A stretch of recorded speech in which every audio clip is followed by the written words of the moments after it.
Hi, everyone. How are you doing this evening? My name is Anastasia, and I am the events manager for Bank Square Books and Savoy Bookshop and Cafe. And we're so delighted that you were able to tune into this evening's virtual event for the next installment of the Read of the Day Book Club. Just a few quick pieces of business before we really get this event going and we bring Mary Alice and Christina up on screen. There are a couple of just technical things for Crowdcast. So we're here in the Crowdcast stream. You can chat, which some of you already have been on the right-hand side, which is awesome. So say hello, chat amongst yourselves. That's always really great. You can also submit questions. There's a little button underneath that says ask a question. Please submit your questions for our wonderful author this evening there. And there's also a great buy the book button. So you should definitely grab a copy of On Ocean Boulevard because it's a really phenomenal book. And then last but not least, if you're having streaming difficulties, there is a little help button with a question mark up at the top of the screen on the right-hand side, and that'll put you into compatibility mode, which may make your streaming difficulties a little bit easier, but the event will be recorded so that you can watch it afterwards in case you're having trouble. Now, before I bring everyone up on stage so you can hear the part of the event that you really care about, I'm just going to do a quick introduction of our speakers this evening.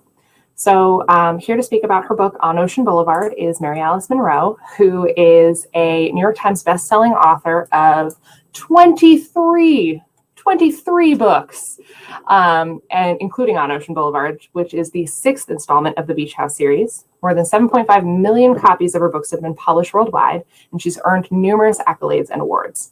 She's also an active conservationist and serves on the boards of several conservation organizations. And she's especially proud to be a 20-year-plus state-certified volunteer with the Island Turtle Team, which is the group that first sparked her love for loggerhead sea turtles and is the inspiration for the Beach House series. Today, Mary Alice Monroe will be interviewed by Christina Dorsey of The Day, who is the features editor. Now, Christina has always shunned the spotlight, preferring to enjoy artistic performances as part of the audience or backstage rather than be in the middle of it all. But tonight she is coming out and joining us in front of the camera to talk with Mary Alice Monroe about On Ocean Boulevard. So Mary and Christina are going to speak for about 25, 30 minutes, and then we're going to open it up to your questions that you've submitted through the chat. And we'll get to as many as we can during the duration of the event. I will warn you, there's a little bit of feedback this evening, so just bear with us, and we're looking forward to bringing a great event to you. Okay, and with that, I'm going to bring Mary Alice Monroe and Christina Dorsey up on stage. Good evening, everybody, and welcome, Mary Alice. I wish you were here in person, but it's wonderful to have you at least virtually. Oh, Christina, I promise I'll be there in and person. Maybe if so. Christina, I promise I'll be there in person someday. Oh, that would be. We all look forward to that. Oh my gosh. Well, maybe the best place to start is just talk about this new book, which is really such a great read and has so many interesting aspects to it, as all of your books do. But do you want to talk a little bit first, maybe for people who haven't read it yet, a little teaser about it and maybe read a little bit for them? Thank you so much. I would love to. This, On Ocean Boulevard, is... it's written as a standalone novel. First of all, I love the cover. I love the girl with the arms up going woot woot, because that is exactly how I feel. When you leave the mainland, I live on Isle of Palms, and when you leave the mainland and you go to the ocean, you reach, it's over the marshes, and you reach the very tip of the connector and you see that little bit of blue and you just go, yay. And you always do. So I loved that cover because that's how I feel. On Ocean Boulevard is a standalone novel in that in this series, every book is written with a beginning, a middle, and an end. So if you have never read any of my books, this one will be fine. I'm an author who knows her job, and I know this is a standalone. But that said, I'm really fortunate to have a series that so many people want to read and ask for more, and I take that seriously. When readers say please continue, I have. So it's number 6 in the series, and the way I wrote The Beach House was it never was intended to be a series. Unlike I usually write standalone novels, but unlike there's a series called the Low Country series, set on Sullivan's Island. That was written so that you would begin with the Summer Girls, the Summer Wind, the Summer's End, one after the other. The story continued. This is different. The Beach House series, whenever I had something more that I wanted to say either about the sea turtle population, or pelicans on the beach, or the problems with shorebirds, or something that I was interested in. And I knew my readers would be too. I went back to the Rutledge family, to this historic Charleston family. And in Charleston, like in the Northeast, you have the old South, you have the old families. And it's sort of a royalty in Charleston. And the Rutledges have been there since the founding of the city, and they have a home on Sullivan and Isle of Palms. So over the last 20 years that I've been virtually writing this book, this series, we saw Kara, the heroine, in the beach house, the first one, come to the Isle of Palms after 20 years being gone. There was a separation with her mother, and she came for a reconciliation. And stayed, and that's the beach house. That was the first one, and that's set against the loggerhead sea turtles. And with that book, I decided, it was a conscious decision, that I would write books that would bring my readers to where I lived and make them aware of this magnificent species that I worked with, that I wanted, my passion, I wanted to go through my story, through plot, characters, and of course, setting, themes. So fast forward all these years, and whenever I decided I would write another book and use this family, I would let the characters age with time, in real time.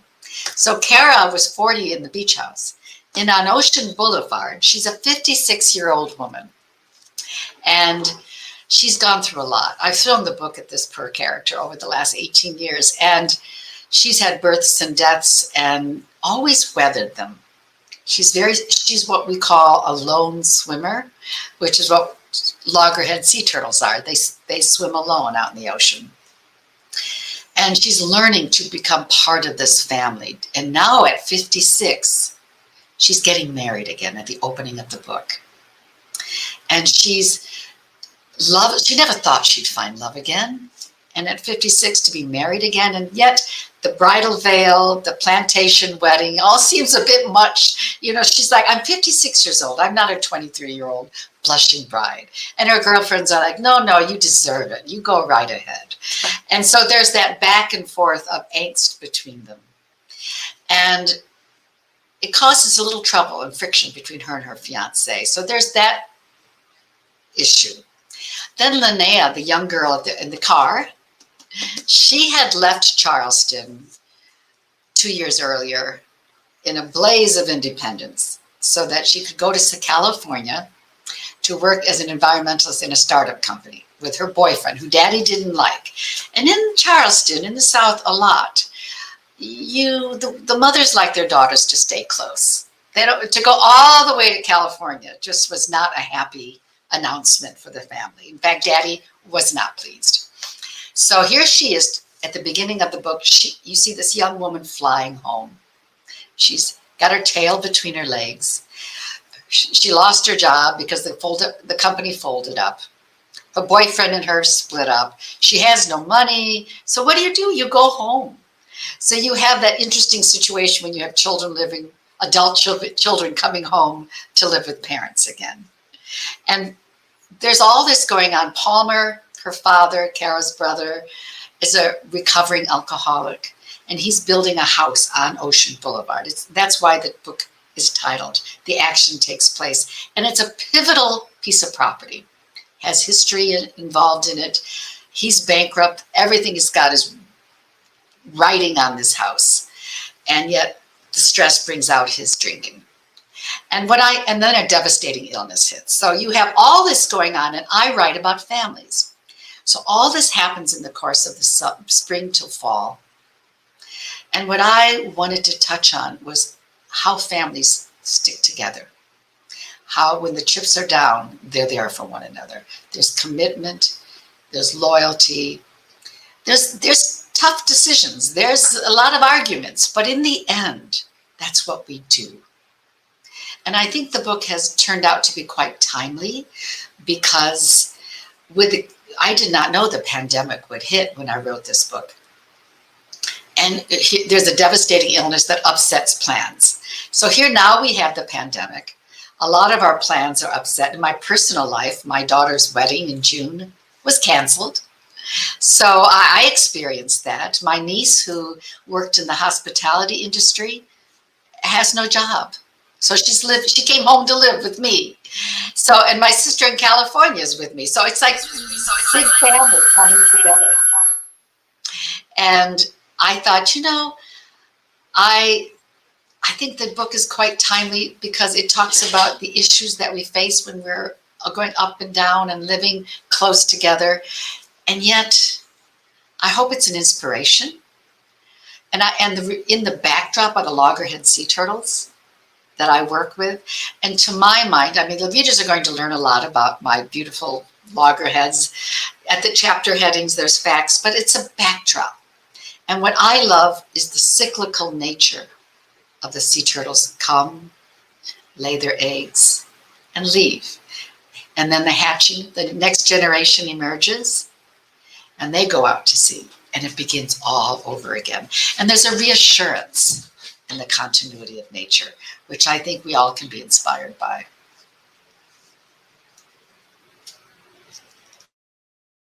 Yeah, and oops, thank you. It's a wonderful book, and if anybody hasn't read it, it's a wonderful book, and if anybody hasn't read it, it's a wonderful book, and if anybody hasn't read it, it's a wonderful book, and if anybody hasn't read it, it's a wonderful book. So it looks like Christina's having a little bit of technical difficulty.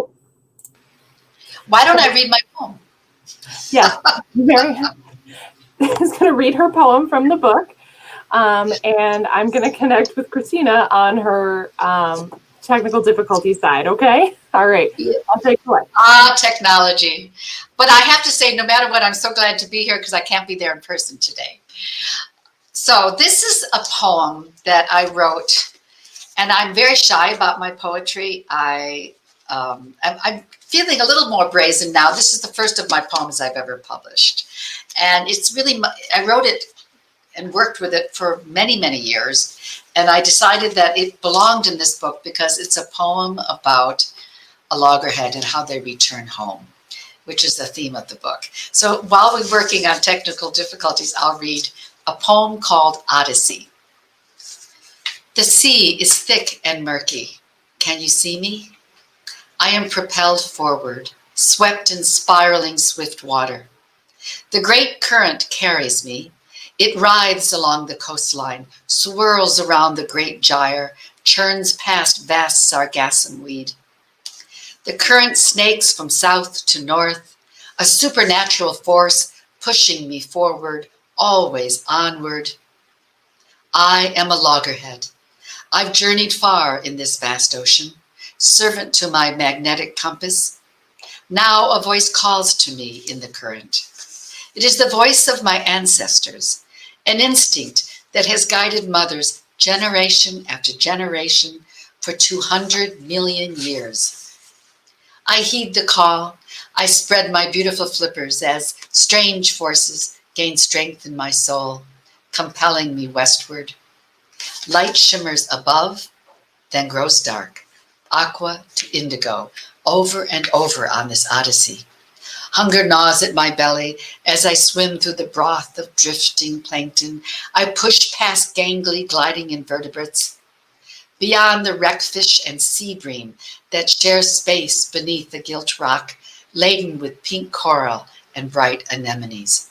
I am riding a river of current, sliding in watery thermals, warmed by the sun, powered by the earth's rotation. I am soaring through liquid wind, returning to the beach of my birth. I am swimming, swimming, swimming home. That was an incredibly beautiful poem. And not to jump immediately to audience questions, but someone also commented something similar, and they said, the poem is beautiful, and would you ever consider writing a full book of poems? Is that something you've ever thought about? It's, someone else asked me that, and until today, I never did think about that. But I'm feeling a little braver about my poetry, and if I have a very good friend, Marjorie Wentworth, who's the poet laureate of South Carolina, and Kwame Alexander, who's a phenomenal poet. He just great. If they say, Mary Alice, I looked at your poetry and yeah, go ahead, I would. But I think poetry is one of the highest forms of writing. And I am a novelist.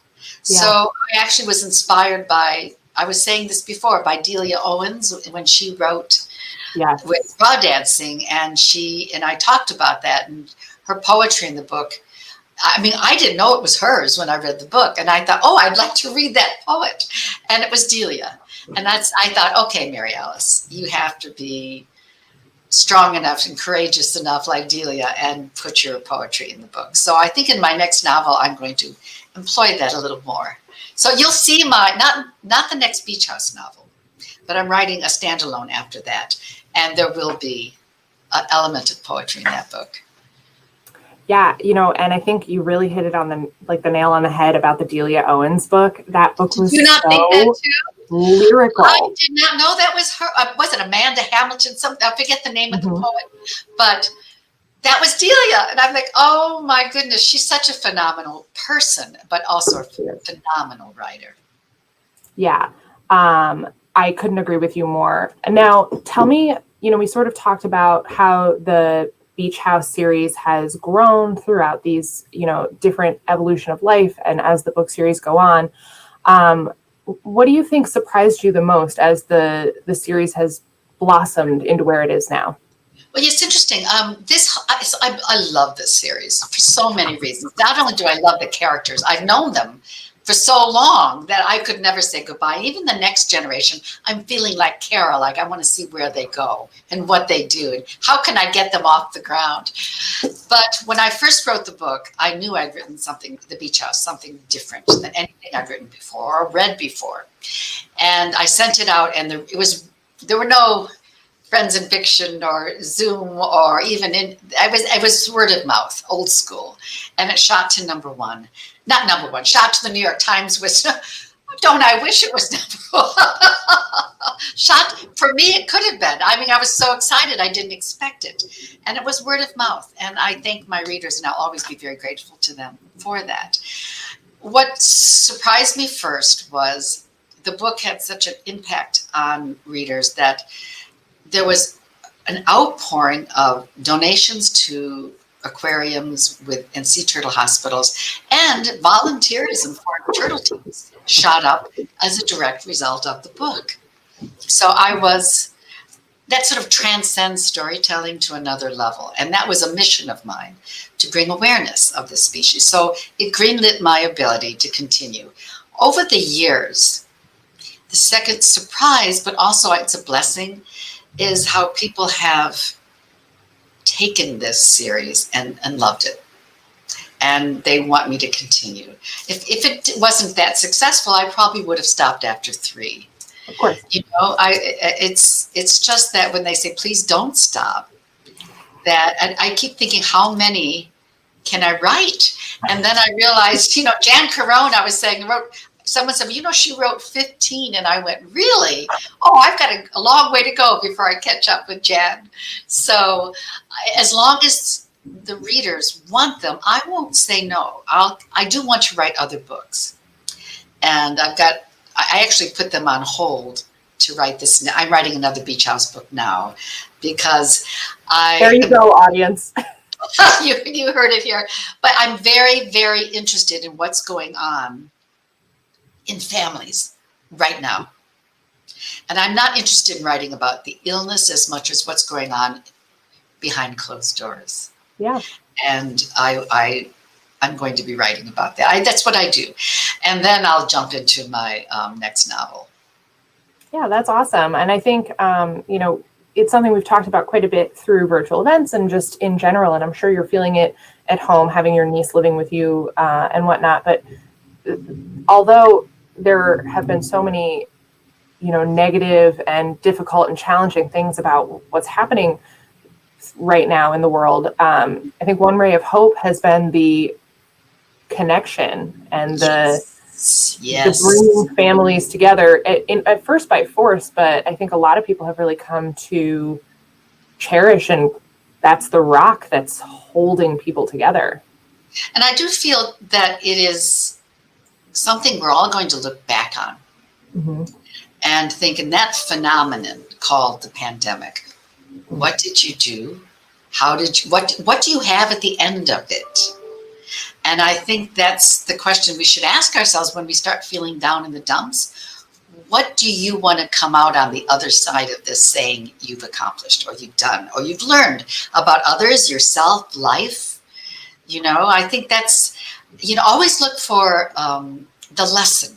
My whole life has been a series of, I call it the quantum mechanics philosophy of life. You move forward on a trajectory until you hit what you think is an obstacle. You make a decision, you move into another, and then it's a series of trajectories. Only in hindsight, that's the grace of getting to an older age, is you see where your life has actually followed a pattern. And you can look back and say, those were not obstacles, those were opportunities. So say yes. If you say no with fear and shut down the window and hide inside, you don't know what is on the other side. So say yes. And I think that's what my character Kara is learning in the book and through the series, is not to be angry, not to live with anger and fear, but to say yes to possibilities. And that just is like,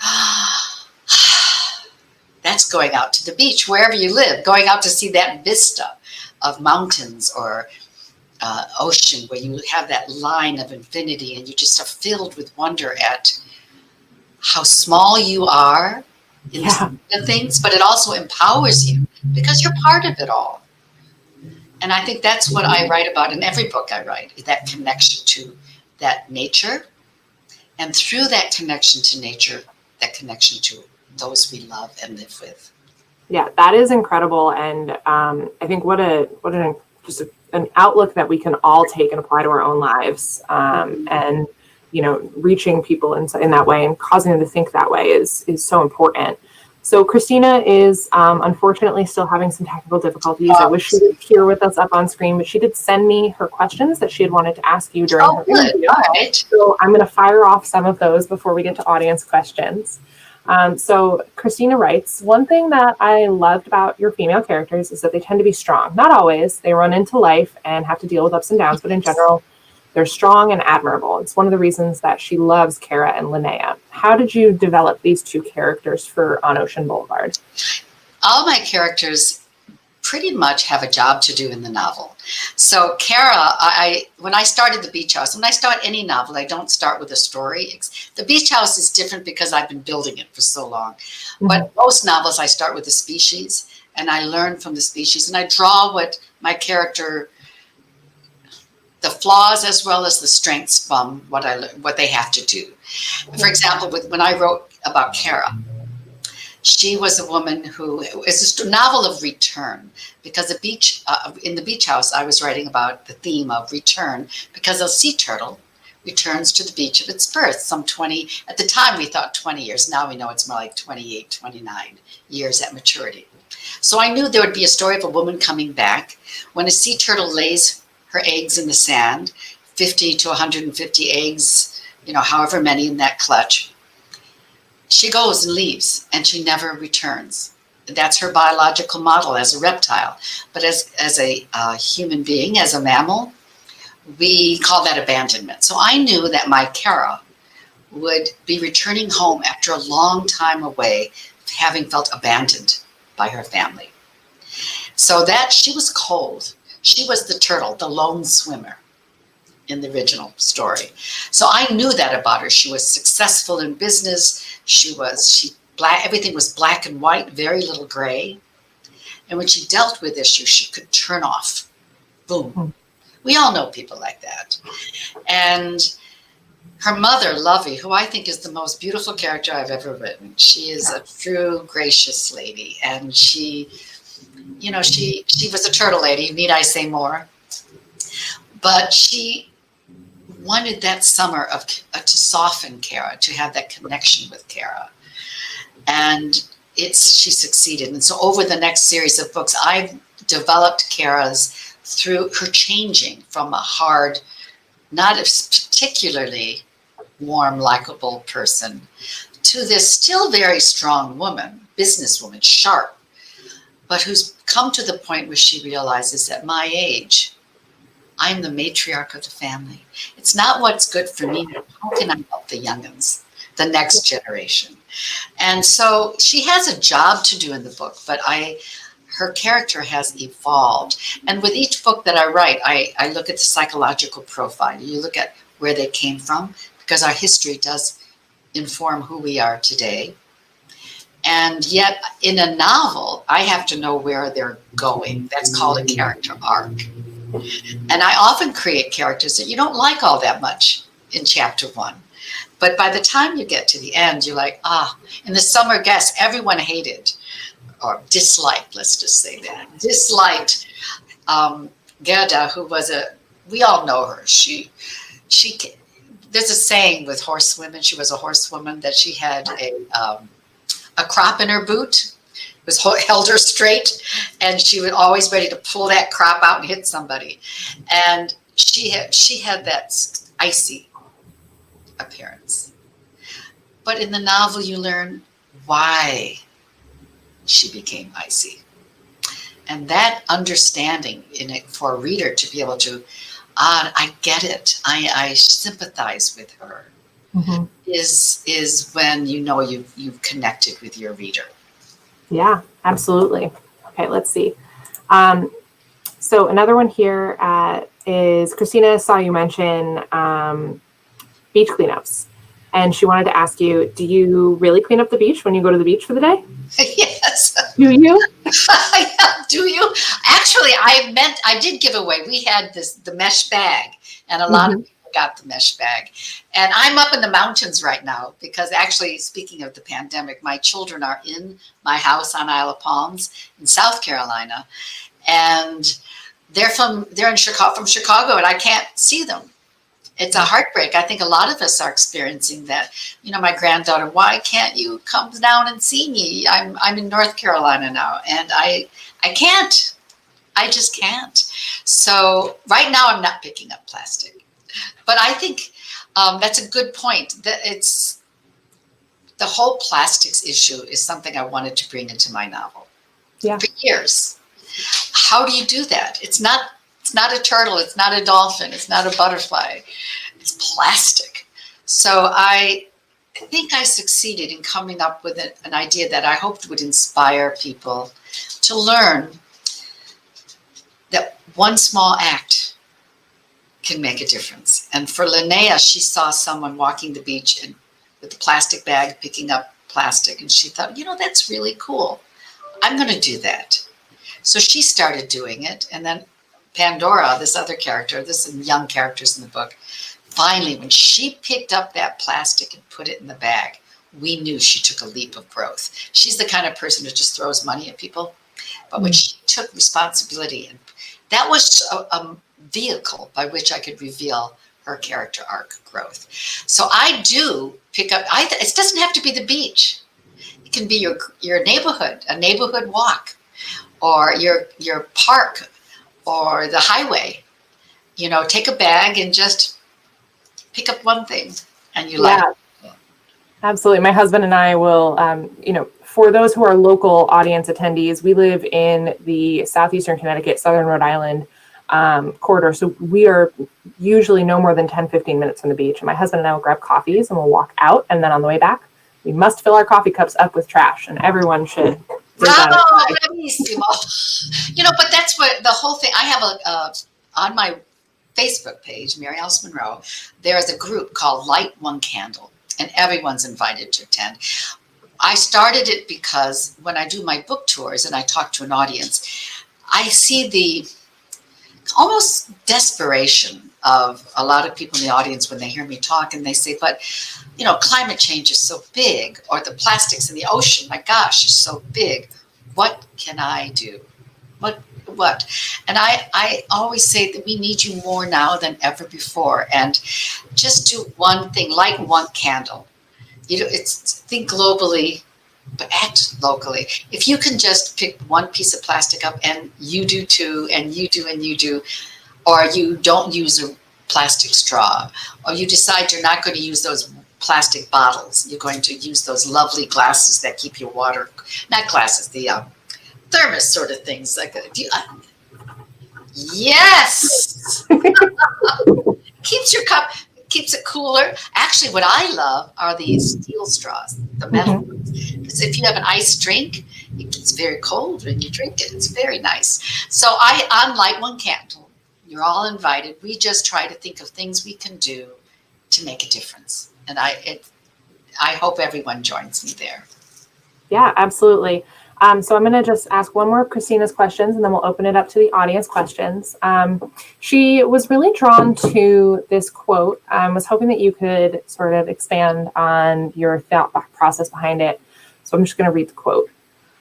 I've learned to get outdoors, to feel the ocean's waves against my skin, to get my fingers into the soil, to walk in cool mountain shade, to be quiet and observe. Doing this increases my sensitivity and awareness of the power of nature and makes me happier and recharges my batteries. Well, I think we were talking about that, about I believe that there is a disconnect with what's wild, with nature. That so many of us go outside and either walk along a provided pathway or look out the window and see outdoors. And we can't identify trees, and we don't know the names of that big bird that's flying overhead or singing in my tree. And that disconnect, I think, makes us lonely or hungry for that connection. And the more we connect, the more you feel part of this. I think it's a higher power. It's a kind of the cathedral of nature. You're praying when you go out, and especially when you're feeling overwhelmed these days, get outside. And I always throw in my characters taking long walks or being out in the woods, the backyard. It is a connection that calms one down and gives one perspective so that one can garner that strength, like we talked about earlier, about seeing the vista. So that when you see your kids or you see your boss or someone you're having difficulty with, you might be more calm, more loving, more centered in how you address it. Yeah, absolutely. And I'm going to just take a leap here. Is this something that you do when you hit writer's block or plot twist? Outside. I recommend everyone go out and greet the dawn in the morning. There's nothing more beautiful when it's hot. It's 91 degrees, 92 degrees. But in the morning, it's only like 68. So you go outside or seeing a beach, just go outside when the birds, now we're getting past it with the dawn song of spring. But you hear the world wake up. That's the magic time. Or at 8:30, 9 o'clock at dusk, when all the crickets start coming up and now the cicadas are coming up, just to let that cooler breeze hit. Yeah, absolutely. This is just, we're having a very meditative talk this evening. Well, I think my books do two things. One is it's a story, but I bring you to my world. You know, that's one of my goals, is to help my readers connect with, when you read about a dolphin, I'm in the water with that dolphin, or the sea turtle. I'm actually bringing that sea turtle in, or even monarch butterflies, whatever. I work with the animals, so I make that connection. And then I bring you to that world through the viewpoint of my characters. Yeah. And I think that's why when they interact, those feelings come through the characters. Yeah, absolutely. Okay, so let's get into some of the audience questions here. So this one sort of already was answered, but I'm just going to read it out anyway, because I think it's just a testament to how much people love your work. So Sherry had asked, will there be more books in the Beach House series? Because she's not ready to say goodbye to the characters. Oh, thank you. Me neither. Do you have anything like fully mapped out for your next Beach House book? Yeah, I mean, it's half done, and it'll be out in May. And it's the title, and I think we're going to keep it, is Waiting for the Tide. Oh, okay. And I think it's exactly where we are, because JFK once said that the tide floats all boats. Yes. And so we're all waiting for this tide to float our boats, to come in and get life going again, aren't we? Aren't Yeah. we just sort of in a limbo right now? So I think this family is going to be this summer. I don't know how it's going to end completely. This is kind of a new experience for me because I don't know how the summer is going to end. Yeah. And I'm watching what's happening with the sea turtles. The season began early again, Mhm. and it's a hot summer. I don't know what the hurricane situation is going to be. I know where the characters are going, but there may be a few surprises if nature steps in and surprises me. Very No cool. hurricanes. Oh, dear God, no hurricanes. I know, it's the last thing we need. Oh, my gosh.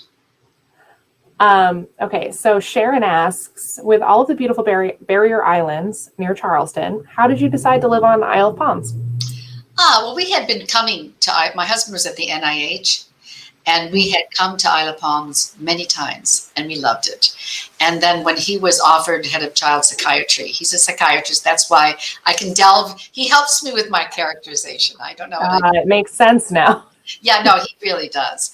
But he was offered the position at the Medical University in Charleston. So when we knew we were moving to Charleston, going to the island, we chose Isle of Palms. I love Sullivan's. They're really so similar. They're separated by a breach inlet, but there is a little different flavor in each.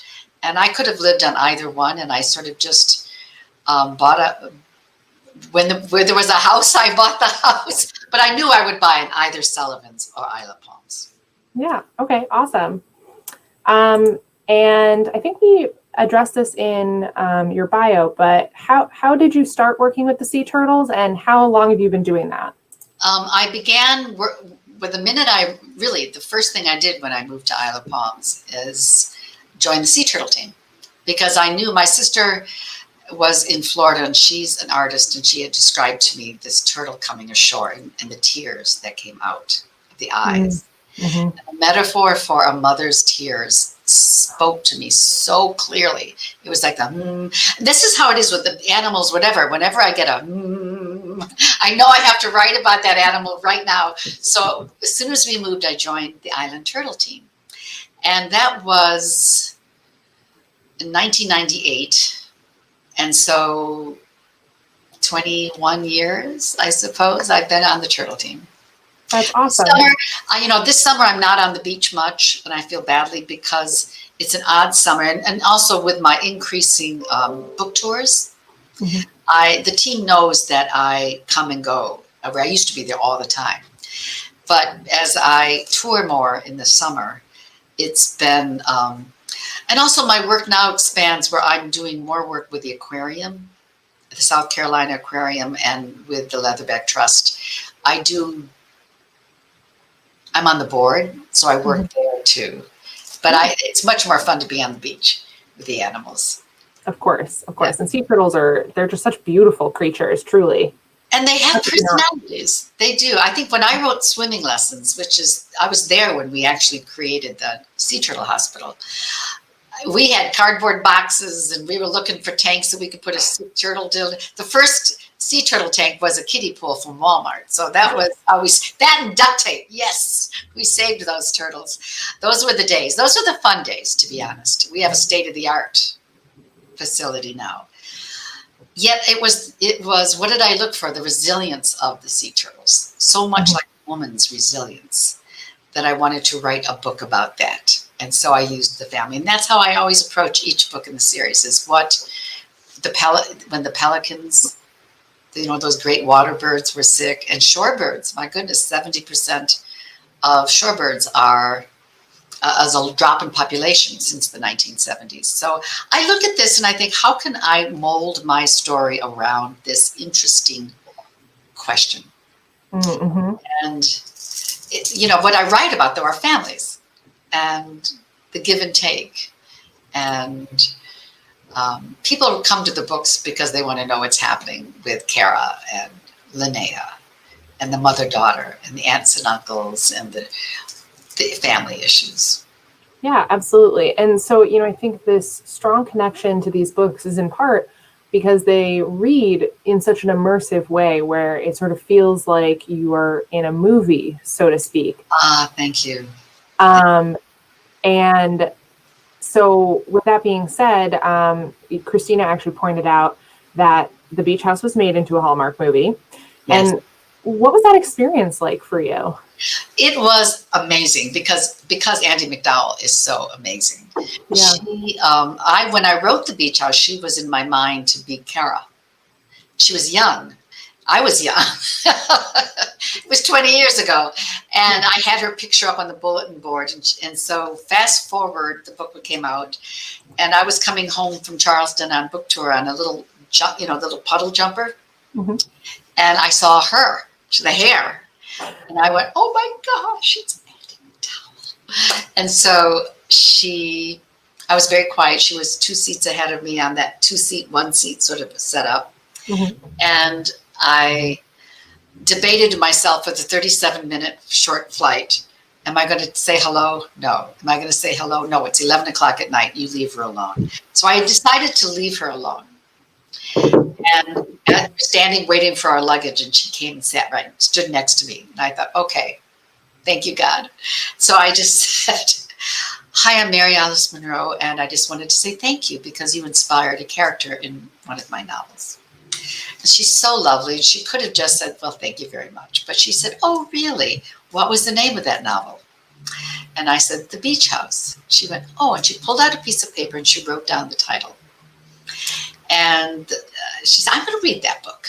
I said, oh, wonderful, thank you. And before I could say anything else, the luggage started coming, and I grabbed my luggage and I left. And in the old airport, now we have a fancy new one, you had to walk past this little bookstore. And in the front window, which everyone had to pass, was a big poster of my new book and all my backlist, including The Beach House. And I was like, yay, because I knew she'd have to see it. And she did. And she did one of these, and bought the book. And I got a phone call, and the rest is history. She loved that series. And we're in conversation to do more. But right now everything's pretty quiet. Yeah. And we're just waiting. You never know. No, you don't, especially in a time like this. So just a quick touch on backlist because Susan, thank you, Susan, for chatting in so much. It's been awesome. Susan noted a couple of your books, such as Skyward, The Four Seasons, and whatnot.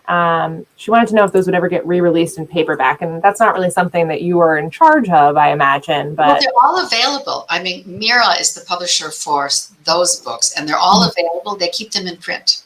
They do. And has never. In fact, right today, as a matter of fact, I think it's the last day, you can get an ebook. It's like a package, and I think it's Skyward, Sweetgrass, and Four Seasons. I think I may be wrong, but 3 ebooks for $2.99. Oh, wow. So if you want to get a good deal, I think it's the last day, and it's online, and I encourage people to go to independent bookstores. Let me just say that right off the bat, because they're the ones who are always there to help us whenever we come to towns. Bank Square Books is there. It's like you go to the independent bookstore, you support them. And that's why we started Friends in Fiction, actually, was to help support independent bookstores. Yeah. And so I don't know with bookshop.org, which I really recommend all the time. Do they do ebooks too? I don't know if they do yet, but just in case Susan is listening, Susan, you can send me an email to my email address, which I will put in the chat at the end of this, and I will see if I can help you get new copies of those books. And actually, they are in print, so you should be able to absolutely get those books wherever they're all still in print. And it's interesting. I think Sweetgrass is one of the books that is one of my favorites. And it came out a long time ago, and it's about the women who make the sweetgrass baskets, and they're called the sewers. And it's that 300-year-old plus tradition that went from mother to daughter to granddaughter. Yeah. And it's a beautiful story, and it's based on an actual story of a plantation family. So that's I was delighted to see that one available.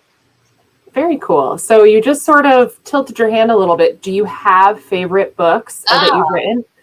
Well, Sweetgrass is definitely, it's a great story. I cried so hard in a scene. I mean, I didn't know how I was going to finish a scene. Came to me in a dream, and I went and I wrote it, and it was just like a gift. And so I loved, each one is like a child. The Time is a River is beautiful because it's up in the mountains, and it's such a good story of a woman's recovery, finding life again after cancer. But I think my favorite book of all time is The Beach House. Okay, cool. I think because it changed my life. Yeah. Yeah, absolutely. And what changed for you after you hit the bestseller and, you sort of this series that is beloved bloomed into what it is today? How did that impact? It enabled me to say, I'm going to continue doing this. I took a chance with The Beach House, and no one wants to read about turtles. And I said, it's not about turtles. So they let me write it, and I was grateful. And they did very little to support it at the time it came out. They didn't understand what it really was. And even today, the books come out in the summer and they're lopped into beach books. And that's fine with me. Beach is a time summer is a time people like to sit on the beach and read. I love to. I just think that in beach reading always implies that it's not meaty. Yeah. Yeah. And I've tried very hard to make sure that there's a lot in the story to engage the reader. But I don't care if they say it's a beach book, because it comes out in the summer, and I hope you all read it on the beach. Yeah, absolutely. And then it'll make you think to pick up some trash when you are leaving the beach at the end of the day. But also, I had a mission. I knew when I started 20 years ago and started with The Beach House, I was writing to be read by a lot of people. I wasn't preaching to the choir. Yeah. I wanted to catch that reader who might never have thought, I don't care about sea turtles, but then they're surprised by their fascination with the creature, or the monarch butterfly, or the dolphin, whatever species I'm working on. I know I'm going to do whales very soon. And it's a surprise. It's like a bonus to the story. So I always say my goal is that they say, oh, I really loved this book. I loved the characters. But I learned a lot about turtles too. And that's my goal. That's what I'm hoping for. Yeah, absolutely. All right. So there's one more audience question, and this comes from Catherine.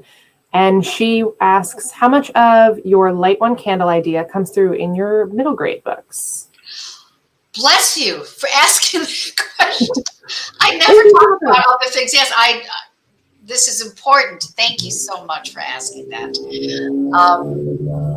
A lot. I mean, this is my mission. I've always wanted to write for that middle grade. I have 2 picture books out. And the middle grade, 8 to 12 years of age, those kids believe they can change the world. They still, I'm going to be a judge and a ballerina when I grow up. Yeah. And you can't tell her anything different. So it's called The Islanders, and it's the first in a series. And it's about 3 children, unlikely friends. Kids who would never probably have met each other in a park and played. But they're on an island in the summer. It's a real place called Dewees, Dewees, Dewees Island. It's right off Isle of Palms. It's accessible only by boat. And there is no cars. There are no cars, no stores of any kind. It's a very strong ecological island. And one is a little army brat boy whose father was injured. And he's got to go spend the summer with his grandmother. And then there's an African-American boy from Atlanta who's well off and well educated, and his mother's having a baby. So she needs to be in bed rest on this island. And the other's little Lovey from the Beach House series, the little girl, who's kind of that Hermione, knows everything, knows how to drive a boat. And the boys are kind of knowledge of nature. They would not have been friends ordinarily, but there is no internet. So as far as these kids are concerned, it's the worst summer ever. Stuck with grandma on a boat, no other kids, but they have to get to know each other. There's no one else. And through playing outdoors and sea turtles, they learn that it actually can be the best summer, because they learn to explore, and they get into trouble, but they discover things about each other and themselves. And I'm hoping it inspires kids to want to get out and play in nature.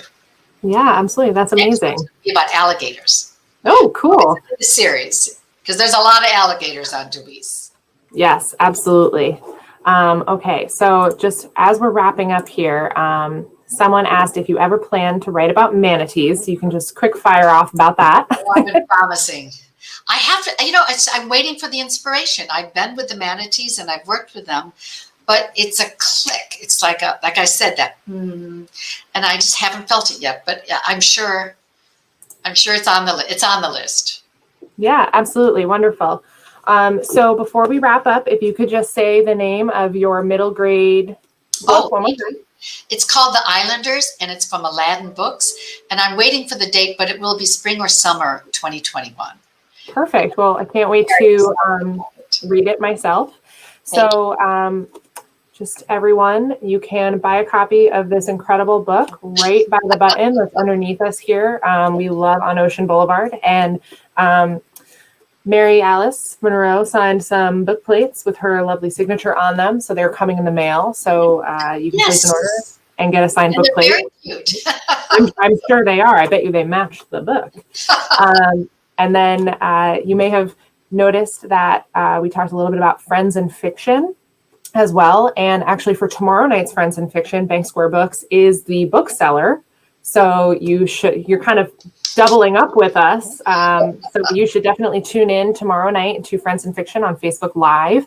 The information is on the event calendar on our website. And then I think it's probably also very crystal clear on Mary Alice Monroe's Facebook page, which is at Mary Alice Monroe Author. Author page, that's right. And I have to say, everyone, just come join us. And we have the best time. It's me and Mary Kay Andrews and Patty Callahan Henry and Kristen Harmel and Christy Woodson Harvey. And we started out during the pandemic trying to help each other. And now we have this fun time, and we get to invite all these wonderful authors. And Jasmine Guillory comes tomorrow. Yes, Jasmine Guillory tomorrow. Independent booksellers, which is our goal.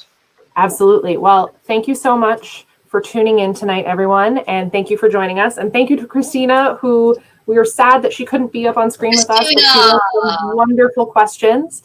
And we'll see you all for Friends in Fiction tomorrow. And then Kristen Harmel and Christy Woodson Harvey are actually joining us for lunch next Thursday, the 23rd. Oh, fabulous. All right. See you all. Thank you all for coming. And I'll see you tomorrow night, hopefully. All right. Have a wonderful evening, guys. Bye. Bye-bye. Bye.